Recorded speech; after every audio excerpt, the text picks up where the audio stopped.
Hi guys, and welcome back to another episode of Unscripted. I'm Anuli. I'm Hannah. And today we're going to be talking about self-esteem.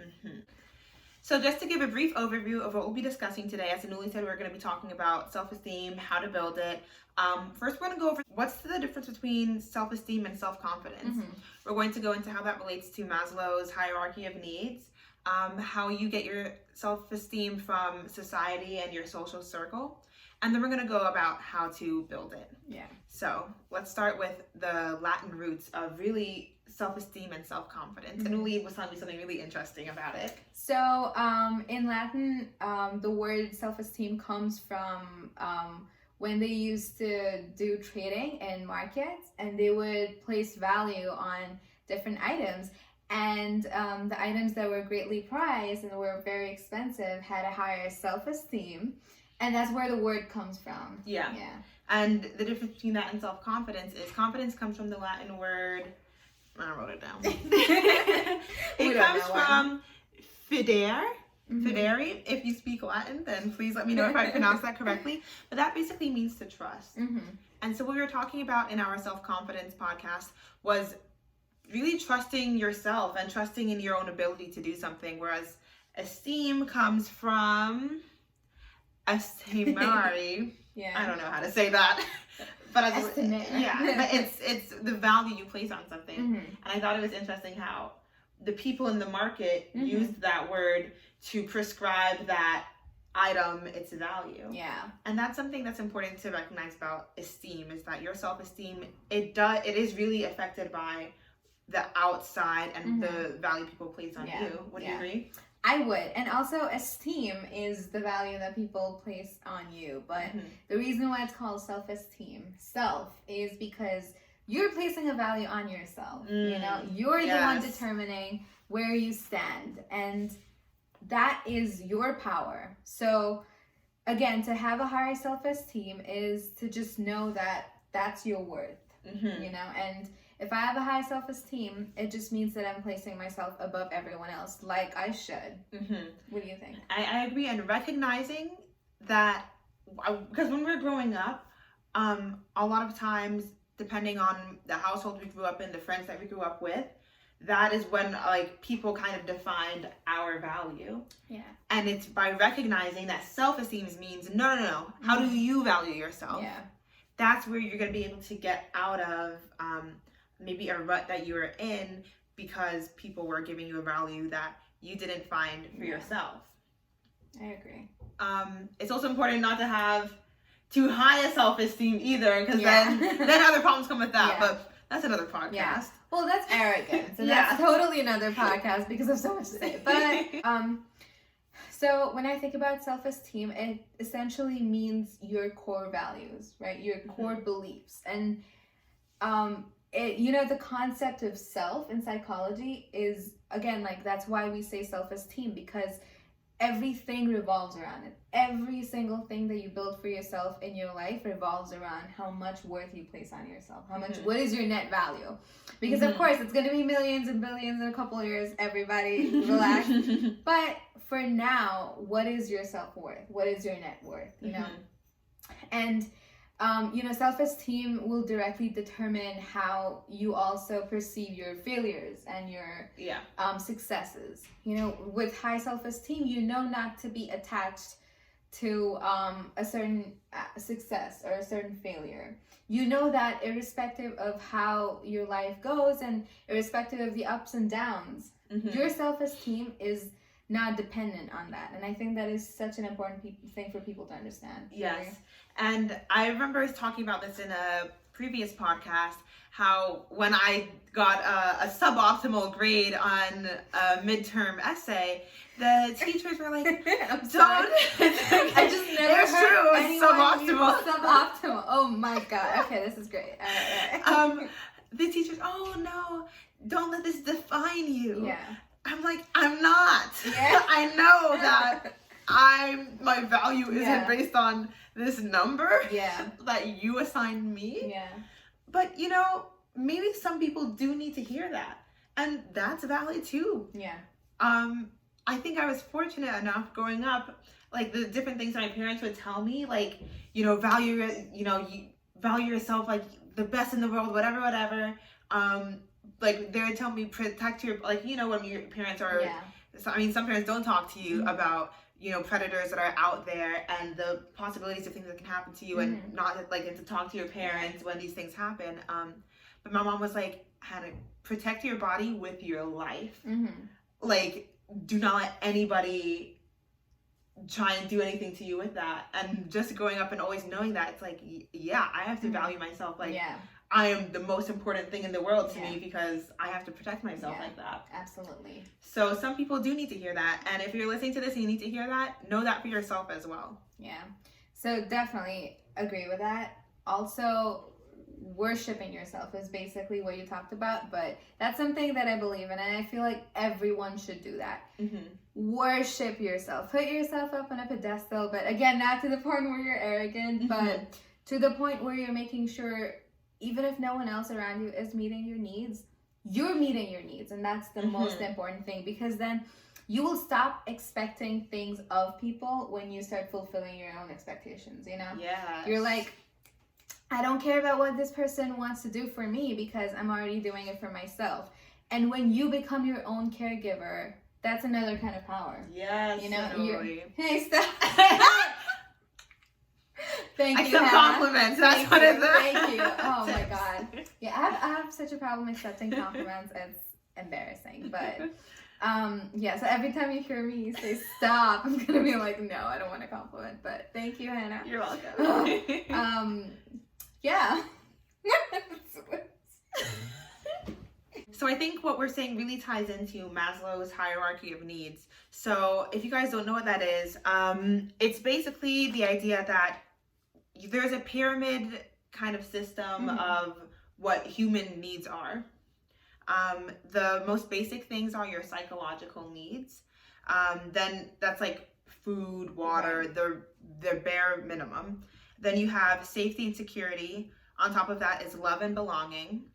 Then you have your esteem and self-esteem. And then you have self-actualization, which is really where you feel like you are doing what you were put on this earth to do. So Anuli, how do you think being your own caregiver ties into this hierarchy of needs when maybe you didn't come from the best family, or you don't feel like you have social belonging with a friend group or something like that? I think one way to get around is, like I said before, being your own caregiver. So you don't necessarily should want to continue getting care from external means, be it parents, be it friends. Somehow when you start fulfilling every need, you're gonna not feel the need to expect care from everyone else around you. Yes. You know, and I feel like a lot of times expectations is what leads to heartbreak. You know, it's nothing else. It's not bad behavior. It's not being rude or arrogant. It's only expecting more of people that are not capable of giving you enough, you know? So if I am fulfilling my own needs and I'm self-sufficient, I will expect less or not expect anything of anyone at all, leading to lesser heartbreak, leading to lesser unfulfilled emotional needs. And of course, we're just putting this out there, and like we say it every single time, it's easy for us to sit here and say it, but it's a really hard thing to do. But it's a great concept to think about.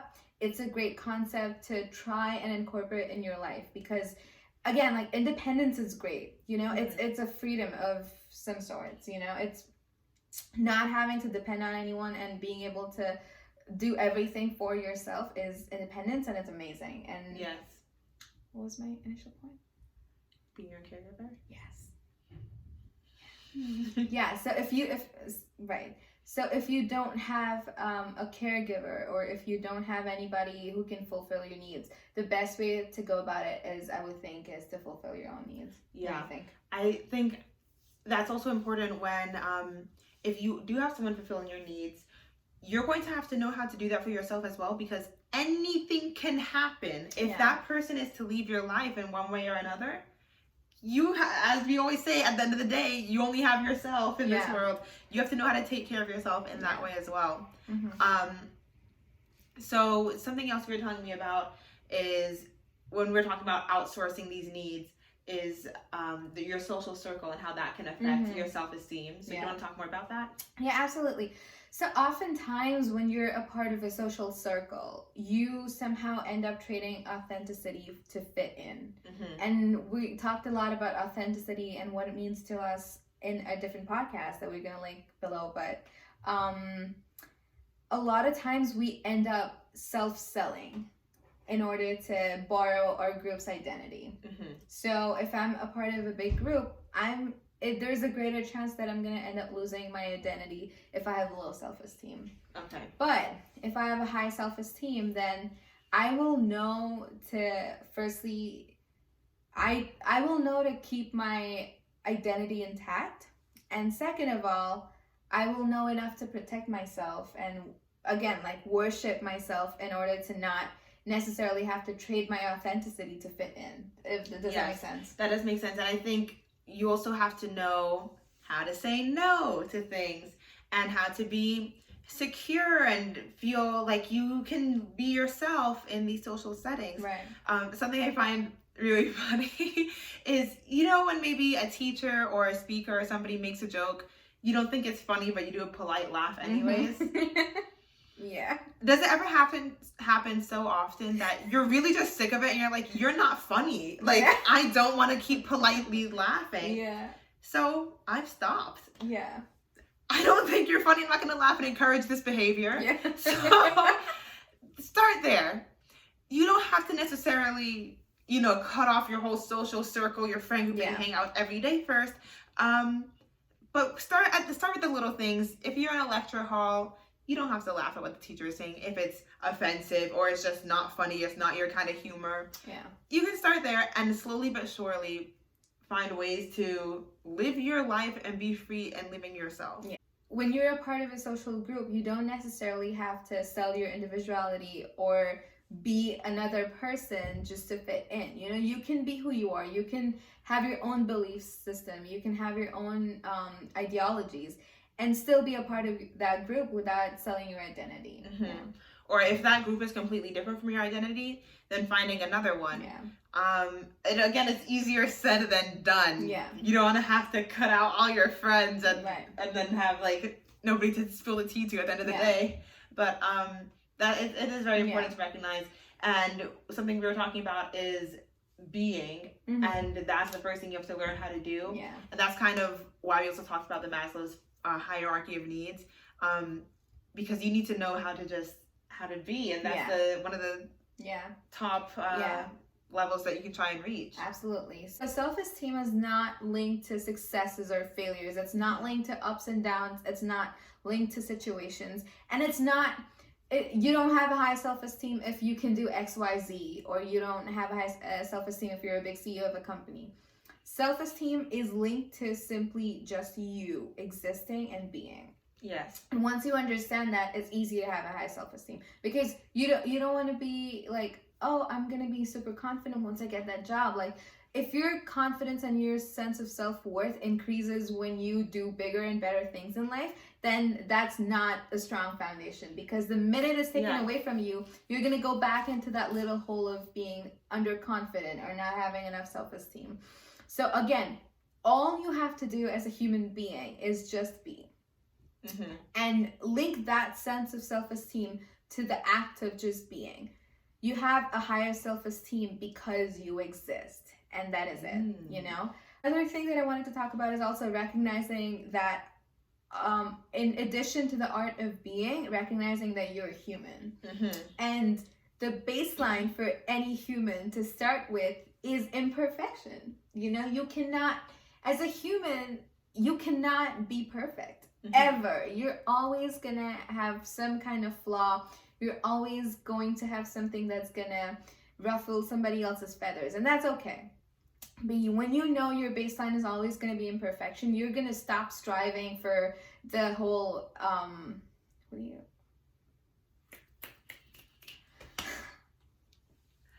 illusion. Oh. So once you recognize that your baseline is imperfection. Also, we're down to 19 minutes. Okay, cool. So once you recognize that your baseline is imperfection, like where you start with is imperfection, and that's okay. It's okay to be imperfect. You're gonna stop striving for that illusion of perfection that you're constantly behind. Especially because that illusion of perfection is what society is telling us. Yeah. And you see it all the time. You know, people that have everything give it all up, or you see celebrities who off themselves, and you're like, but why would they do that? Your list of accolades doesn't equate to your self-esteem. Yeah. Now, of course, I can't speak for everybody. I don't know if it's the self-esteem that makes people do the things they do, but I'm not saying it doesn't play a part as well. So recognizing that you have your own standards. That even goes for your self-worth. Your self-worth is different from this other person's self-worth. Right. So when you're doing things, you can't compare them to what everybody else is doing. You can't be judgmental, and you can't be envious of how somebody else is acting because it's indicative of their self-esteem. Right. So we talked about building self-esteem by not comparing yourself, knowing to really just be in your life, not to be outsourcing your self-esteem and your needs. Yeah. And also something else we were talking about is thinking, what would you tell a child? And is that what you're telling yourself? Yeah. Positive affirmations, I was reading on TED.com, like ways to build your self-esteem. Positive affirmations and using them correctly is very important because, again, you don't want to tie those affirmations to a success because that success doesn't define your self-worth. But really thinking, what is defining the self-worth for yourself? I mean, I can't do it for you. We can't do it for you. That's something that's the work that you have to put in. And we're kind of giving you the tools to be able to do it and helping you recognize them with what you have in your life. It's kind of like if you love somebody the most on this planet and you hear them telling themselves that they hate them and just like belittling themselves, are you going to be okay with that? Or if you have to tell them all these nasty things, are you going to be okay with that? And if the answer is no, then you have no right telling that to yourself. Exactly. Because like me and Hannah have said this in almost every podcast, but literally you're the only one you have for yourself, you know? So at times where you're struggling and in times where you really need support, instead of hating yourself, instead of bailing on yourself, show up for yourself and be there for yourself, you know? Yes. Don't leave that to somebody else, because again, nobody's gonna come to your rescue except you, you know? At the end of the day, if you've hit rock bottom, you're the only one that can take you back up, you know? Nobody else. It's all in your head. So you just have to pick yourself up and keep going. Yeah. And another podcast that we can work on for you guys and find resources about is kind of like the mental health aspect of building your self-worth, like maybe more of a study of where that comes from, and also how to become more independent. Because it's easy for us to sit here, two young women in university who are out living in the, at school, talking about independence. But what if you're still at home and maybe you can't afford to move out? Yeah. Or maybe you can't afford to leave a situation, a sort of relationship of sorts.